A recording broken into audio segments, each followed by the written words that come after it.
वस्तुतः आत्मा और परमात्मा में इतना भी अंतर नहीं।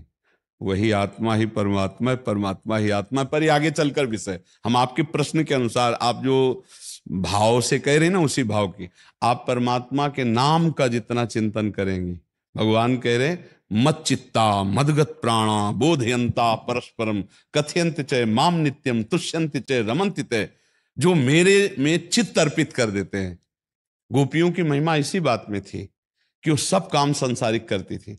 गाय धोना, धान कूटना, पति को रिझाना, पुत्र को दुलार करना, घर के लीपना पोतना, सब काम संसारिक, लेकिन उनकी चित्त वृत्ति भगवान में रहती थी।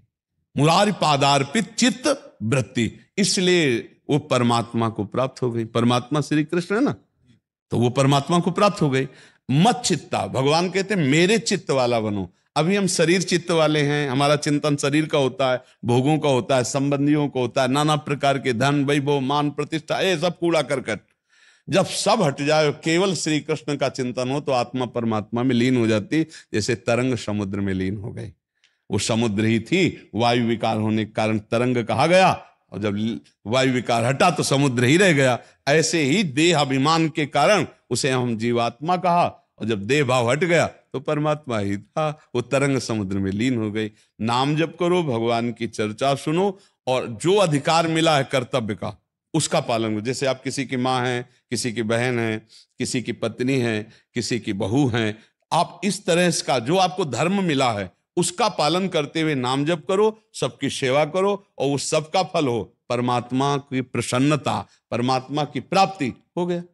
इस तरह से परमात्मा प्राप्ति की जाती है। नहीं तो गृहस्थी में कोई ऐसा थोड़ी कि रात दिन माला लेके एकांत हुए, नहीं। जब बेलना चल रहा है ना रोटी में, तो राधा राधा राधा, ले झाड़ू चल रहे, राधा राधा राधा, सास ससुर की सेवा कर रहे, राधा राधा राधा, खूब मंदिर में पानी चढ़ा रहे हो, बूढ़े माता पिता बैठे उनको भोजन नहीं दे रहे हो, मंदिर वाले ठाकुर जी पानी स्वीकार नहीं करेंगे, क्योंकि वो उनमें बैठे ठाकुर जी भूखे इंतजार कर रहे हो, तुम में बैठे रहो।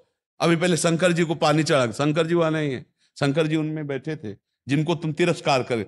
पति ही परमेश्वर वो उसमें बैठा हुआ है, सास ससुर में परमेश्वर बैठा हुआ है, परिवार में बैठा हुआ है। इनको बनाओ भगवान के भाव से, उनको पाओ, बढ़िया भोग लग गया, उनके कपड़ा धो दो, वयोवृद्ध हैं उनकी सेवा कर दो, भगवान प्रसन्न हो जाएंगे। इसी से परमात्मा की प्राप्ति होती है। अब सबकी सेवा ठुकरा करके माला लेके बैठे, तो देखो हम लोगों को भी सेवा ही तो करनी पड़ रही है। 1 मिनट का टाइम नहीं, ऐसी नौकरी है हमारी। भागवतिक तुम्हारे दिमागों से खेल खेल कर समाधान करके तुम्हारे चित्त को आकर्षित करके श्री जी की तरफ लगा रहे हैं। शरीर से खेलना सहज है, दिमाग को ट्रांसफर करना बहुत कठिन बात है। हम आपको देख रहे हैं, आपसे बात कर रहे हैं, इतने केवल नहीं है, हमारा पूरा पावर आपके साथ लगा हुआ है। तब आपका मानसिक जो चिंतन है, शराब छोड़ दिया, गंदे आचरण छोड़ दिए, भागवतिक बन गए, भगवत भजन में लगे, ये हमारी नौकरी है, नौकरी। 1 मिनट का टाइम नहीं। वहां कुटिया में ऐसे थोड़ी कि हम चैन से लेट जाए, बीमार है तो भी नहीं। अपने जो दिनचर्या, अपना जो कार्य, उसमें रात दिन विजयी वही होता है जो रात दिन अपने को कूड़ा कर दे, मेहनत करके अपने को कूड़ा कर दे, वही हीरा बन के चमक जाता है। और ये जो आलस से प्रमाद है ना, मनुष्य जीवन इसके लिए बहुत कीमती श्वासें हैं। हर श्वास नाम जप करो, शरीर में जितना बल है दूसरों की सेवा में लगा दो, भगवान मिल गए। जब हम शरीर का बल दूसरों के शोषण करने में लगाते हैं, वासनाओं के पोषण में लगाते हैं, तो वही राक्षसी वृत्ति हो जाती है, वही पाप हो जाता है। और जब हम अपने को मिटाना चाहते हैं दूसरों के लिए, तो वही पूजा बन जाती। परहित सरिस धर्म नहीं भाई, दूसरों को सुख देने के बराबर धर्म। तो अगर गृहस्थी में परमात्मा प्राप्ति करना है, तो जो अपने कर्तव्य का पालन करते हुए नाम जप करता है वो परमात्मा प्राप्ति कर लेगा। और जो पापाचरण करता है वो कुछ भी नहीं, चाहे जिस मंदिर में जाओ चाहे जहां जाओ, तुम्हारे आचरण ठीक नहीं है। चलनी में गैया दुहे और दोष दैव को दे। अगर चलनी में गाय दुहे तो भरपेट दूध क्या, एक चम्मच भी नहीं बचेगा। तो ऐसे ही तुम्हें लग रहा है कि हम बड़ा पुण्य कर रहे हैं मंदिर जाके, और घर में बूढ़े माता पिता परिवार के सदस्य अपमानित होते हैं तुम्हारे द्वारा, दुख पा रहे हैं, तो मंदिर में कोई लाभ नहीं मिलने वाला। अगर वही सुधार कर लो तो मंदिर वही है, सबके हृदय मंदिर में भगवान विराजमान है। जी। हिमांशु वर्मा जी दिल्ली से। राधा वल्लभ श्री हरिवंश। राधा वल्लभ श्री हरिवंश महाराज जी, सादर प्रणाम। गुरुजी, ये जानना चाहता हूँ कि भगवत प्राप्ति के लिए किसी संप्रदाय से जुड़ना आवश्यक है क्या? अगर हम बिहारी जी जाना चाहते हैं तो हमें 2 चीजें चाहिए, एक तो चलने की सामर्थ्य उत्साह, और दूसरा मुझे जाना किस मार्ग से है। इसके लिए गाइड चाहिए, चाहिए ना मुझे गाइड, कि बिहारी जी हैं तो वृंदावन में, पर कहाँ हैं, मैं किस मार्ग से जाऊं। उसी मार्ग को संप्रदाय कहते हैं। हमें बिहारी जी को दोस्त भाव से, सखा भाव से भजना है, या बिहारी जी को प्रीतम भाव से भजना है, या स्वामी भाव से भजना है। तो भाव के जैसे है ना, दास्य भाव, सख्य भाव, वात्सल्य भाव, कांता भाव, सहचरी भाव, ये मार्ग हैं। अटल्ला चुंगी से, यमुना एक्सप्रेस नहीं उधर से, ये परिक्रमा मार्ग से, बीच बीच गलियों से, सब गली उन्हीं की तरफ जा रहे हैं। पर मुझे एक गली से जाना होगा, उस गली का मुझे गाइड चाहिए, कहाँ मुड़ना है, कैसे जाना है, कहाँ से प्रवेश करना है।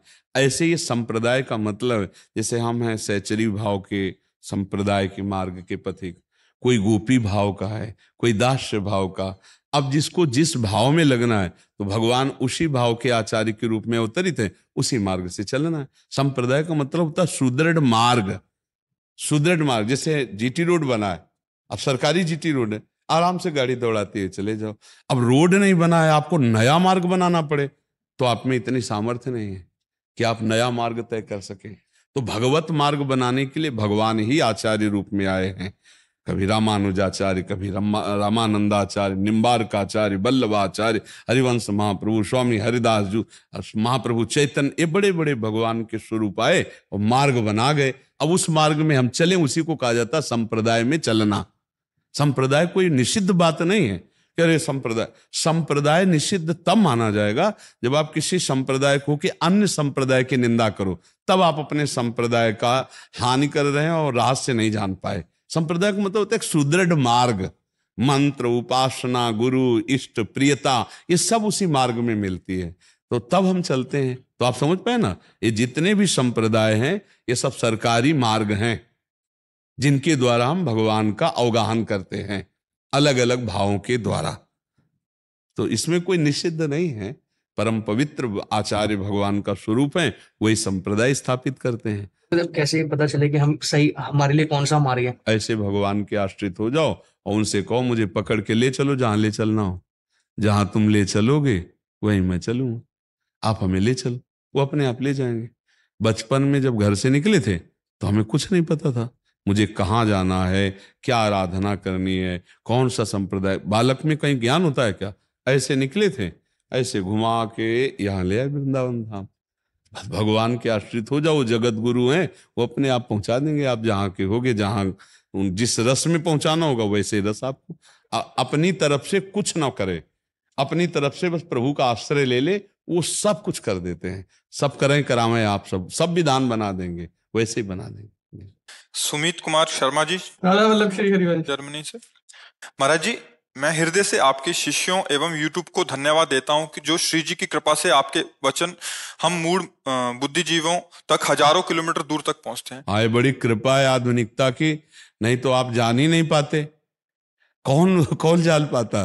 मान लो यूट्यूब पे ना पड़ता तो कोई जान नहीं पाता कि कोई प्रेमानंद है, क्योंकि हम कभी वृंदावन से बाहर जाने वाले हैं नहीं। तो हमारी बात वृंदावन से बाहर यूट्यूब ने पहुंचाई, और वो इन लोगों की प्राथमिकता ये कि इन लोगों ने हमको समझाया। नहीं, हम निषेध करते थे कि उस समय शायद मोबाइल चल चुके थे थोड़ा थोड़ा, फिर इन लोगों ने कहा अगर हम इसे यूट्यूब में डालें तो सैकड़ों लोगों को लाभ मिलेगा। तो हम कहा देख लीजिए, और वो आज उसका हुआ कि लाखों लोग शास्त्र सम्मत जो सत्संग है उसको सुन पा रहे हैं, और भगवान की कृपा से बदलाव भी हो रहा है, समाज का अपने बदलाव हो रहा है, नहीं हो रहा है? हाँ, तो ये हमारा जीवन सार्थक हो गया। नहीं तो कहा हमारी बात वहां कहाँ पहुंच पाती, नहीं पहुंच पाती ला। तो ये बड़ी कृपा है कि छोटे छोटे बच्चों से लेकर, जब सुबह हम आते हैं ना, तो मुझे लगता है कि 100 में 10 वृद्ध होते होंगे और 90 जवान होते होंगे। जो मतलब पागलपन की अवस्था है जवानी की, वो जब बोलते हैं राधा राधा, तो हम खड़े हो जाते हैं, हृदय शीतल हो जाता है कि ये उपद्रवी अवस्था और ये राधा राधा बोल रहे। और कम से कम 100 में 4 तो रोते मिलते हैं। तो हमें लगता है क्यों रो रहे हैं? तो कोई आनंद के उमगन में रोता है। मान लो वर्षों से इंतजार करे था दर्शन का, एकदम देख